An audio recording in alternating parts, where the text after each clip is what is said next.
The Baldi community is a big community of people making mods to the infamous game Baldi's Basics. Popular places you can see the Baldi community are GameBanana, itch.io, and GameJolt. Usually the process of making a Baldi mod is you download the original game, extract the assets using whatever program you know, modify most of the assets using applications to edit types like textures and audio, then finally you publish your mods to usually the sites I just mentioned. Of the course of the 2.5 years the community has been around for, it's had its fair share of ups and downs, and obviously every community has had that in its history. The Baldi community is an intriguing one that has had many downsides in its era, to the point where on GameBanana the section was almost trash, which is why I'm making this video.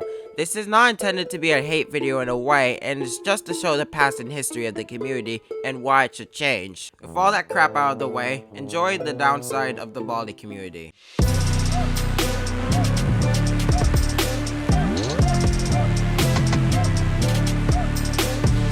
But to start this video, I'll need to talk about Baldi and stuff so we're all up to date on what we're talking about. So on March 31st, 2018, a new game was released to itch.io called Baldi's Basics in Education and Learning by Manaics, famously known as Mistman 12. The indie horror game was made for the Meta Game Jam, which is a game jam where you create a metagame, that being a game about a game, in 2 weeks. Every year this game jam has a theme the game is supposed to be about in order to have a chance at winning it. Baldi's Basics got popular when YouTubers such as Markiplier, PewDiePie, Jacksepticeye, and others played the game, with those videos getting millions of views. The version during the spike people played was the 1.2.2 version, notably known as the hard version to do because of the sheer luck and strategy needed to beat it. Baldi's Basics also won 2nd place overall in the game jam and reached over 5 million downloads. Now talking about the actual objective of the game, your friend lost 7 notebooks and you need to go back to the school and find it. Whenever you collect a notebook, you need to do math, and whenever you fail a question, Baldi will get angry, and you'll need to use items and characters in the school to your advantage of winning. Now obviously that's just the bare bones of it, and the game is much harder than it is. Clearing that out of the way, if we go back to the end of May 2018, the first ever Baldi mod would be created called John Madden's Basics by EpicJake72. With only a few days later, Media Games Guide would play the mod and even putting recognition of it being the first Baldi mod. Then in early June, due to demands, EpicJake72 created a tutorial for modding Baldi's Basics, and boy is EpicJake upset with the communities created because of it. But I digress. After this tutorial came out, mods to the game were starting to come, and these mods were mainly played by Media Games Guide and PGHL Films, and earned them tons of views and subscribers, and also gave Baldi mods attention. To further show this point, when we go to Social Blade and go to both the channels, you can see when they started playing Baldi mods, they started getting a lot more views than usual. Playing Baldi at the time would get you lots of success and fame, and this will also be a part of the downfall for the section. Anyways, with that out of the way, I will now go and tell some topics on why the community is falling. If we go back to June 30th, 2019, the first real decompile would be released called Retro's Basics. I'm saying real because apparently there was a decompile before it called Baldi's third person mod that was truly the first decompile mod released, but Retro's Basics is more of a complete decompile, which is probably why people call it the first decompile. Moving on, a decompile in the community's terms is a mod that adds and changes features by opening up the game in Unity to do such things. Decompile started coming around when Johnster Space Program made a video on how to decompile Baldi's Basics and get a working build for it.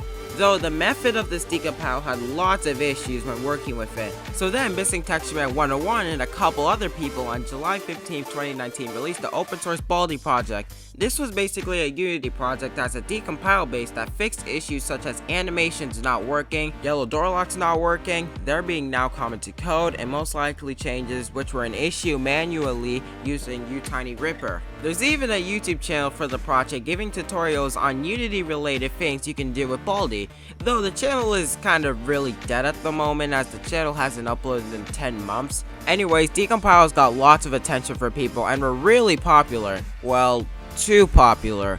It started getting to the point where people would realize decompile mods would get you attention, which raised a new process to begin with, which would be downloading open source Baldi or ripping Baldi, open that in Unity, spend no time actually working on decompiles and build the game, then finally submit it. Using this strategy, lazy decompiles were everywhere on GameBanana, itch.io, and GameJolt, and other sites probably, and for some reason got lots of views and downloads. I myself have made a few threads regarding decompiles and the laziness of it, and you can see people agreeing with them, which just proves my point. And a quick side note here, base mods were a lot less popular because of decompiles. When referring to YouTube comments, I'm talking about comments on YouTubers playing Baldi mods, that being Media Games Guide, Baldi TM, and maybe kind of PGHL Films. YouTube comments on Baldi mods can be sometimes very interesting with all sorts of stuff, which I will go and mention now when explaining these YouTubers' comments. Because Media Games Guide has uploaded most of his videos of him playing Baldi games, it's made others obligated to, including me sometimes, ask him to play their mod, even to the point where people just beg him to play their mod on his profile.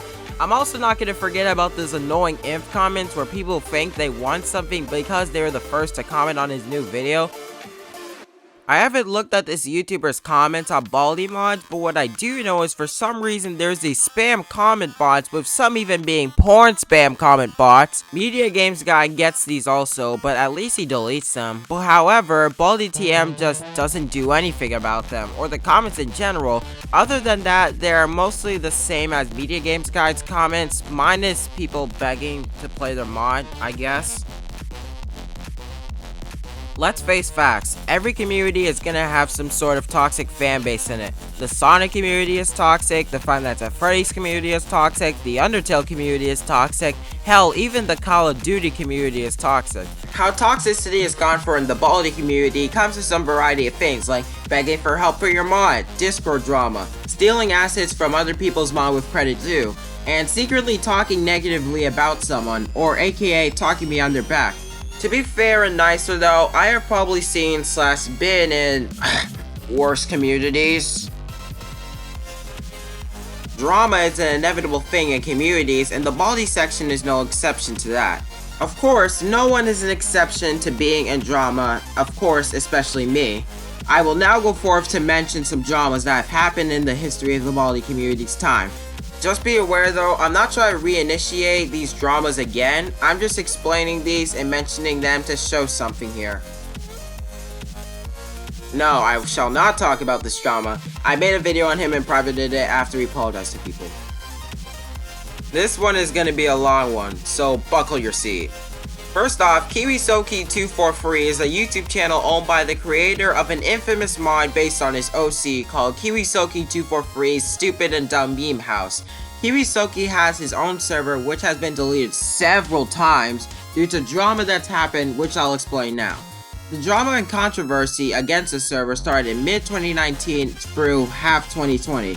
The Discord server was made by Kiwisoki and was planned to be a normal YouTube server until one of the past co-owners suggested to add Baldi's Basics modding channels and NSFW in it, which, when I explain you this, was a big mistake.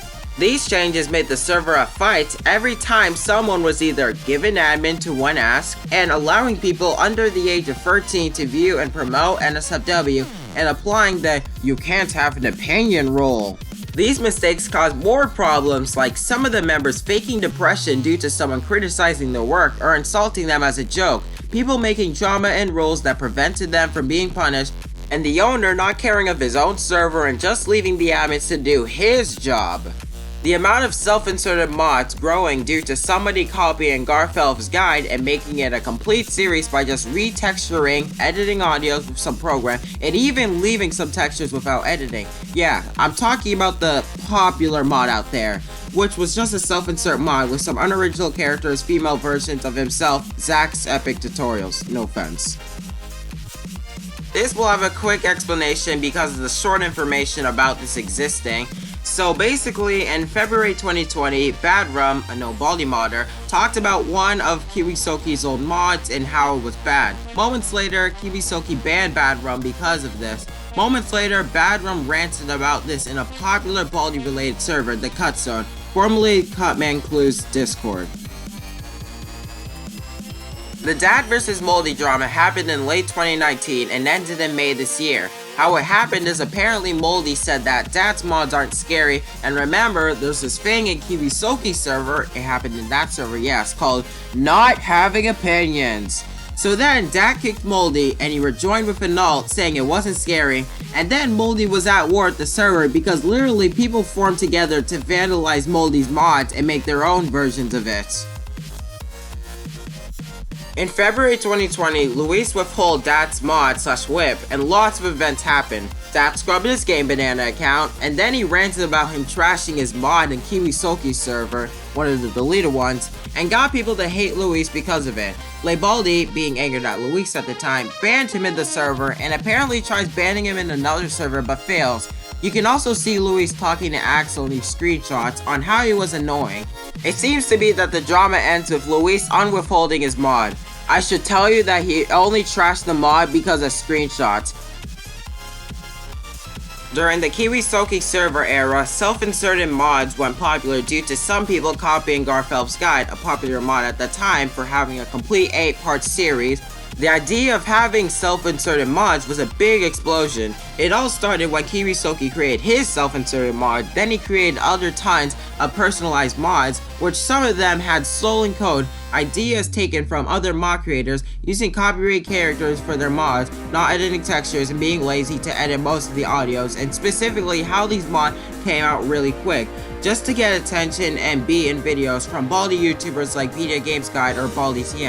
Then some of Kiwi server members started doing the same thing, and this led to drama, quality control, and harassment of Luis because he was moderating all the mods of these members. The shutdown thread was uploaded by Tom, the owner of GameBanana, to the Baldi section on January 2nd, 2020. The thread talks about how the GameBanana admins were concerned about the Baldi section because of all the drama that happened, and people even trying to copy and pirate Baldi's Basics Kickstarter demo. It tells on how Luis Randomness has put much work into maintaining the site and enforcing the rules, which I agree with personally. The GameBanana staff ever since the shutdown thread have been trying to enforce less drama and toxicity in the community, giving the section many chances before being shut down. Tom even said himself in this screenshot that the final option before the section would be deleted would be an manual approval system, which would be integrating the GameBanana approval system with the Baldi section. With that being, the section moderators would need to manually approve submissions in order for them to show up on GameBanana. This is currently what's been going on. If it doesn't work, then the section can go bye-bye. And finally, to conclude this video, the Baldi section has been through many controversies and dramas in its time, and I feel the section still has a chance to stay, but just obviously needs to improve. I'm pretty sure the approval system is helping this with the relief, but I won't jinx myself on that. The reason I think it's improving, because with the approval system, there's not going to be any more low quality mods most likely. We'll only have to see what happens as time goes on. Anyways, thanks for watching this video. I also want to give a special thanks to Luis Randomness for suggesting me this video idea in a conversation I had with him. Leave a like and you enjoyed and blah blah blah, you know that stuff already. See you in the next video.